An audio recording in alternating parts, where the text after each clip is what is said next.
Bernie Sanders will look to take command of the Democratic presidential race when 14 states will vote on Tuesday, while top rival Joe Biden aims to gain ground by muscling aside upstart Michael Bloomberg and consolidating moderate support on the nominating campaign's biggest day.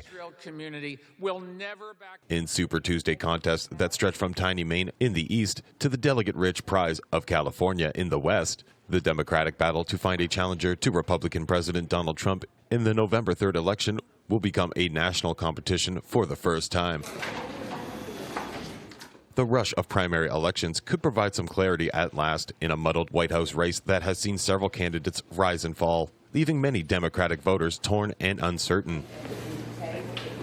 Sanders, the frontrunner and a progressive senator from Vermont, hopes to take a huge step towards the nomination on Super Tuesday, when more than one-third of the delegates who pick the eventual nominee will be up for grabs.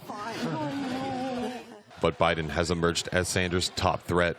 The former vice president's big win in South Carolina on Saturday generated a flood of endorsements from party officials, worried that Sanders' Democratic Socialist proposals to restructure the economy would doom the party in November. Biden gained fresh momentum on the eve of Super Tuesday as a moderate presidential rival, Pete Buttigieg, a former mayor of South Bend, Indiana, and Senator Amy Klobuchar of Minnesota, withdrew from the race and endorsed him. Bloomberg, the billionaire former New York mayor, remains a wild card as he joins the competition for the first time. The moderate skipped the first 4 contests and spent more than $500 million of his own money to bombard Super Tuesday and later voting states with ads, but has seen poll numbers slip after a poor first debate. Elizabeth Warren, a senator and progressive ally of Sanders, also remains in the running and could score a victory in her home state of Massachusetts.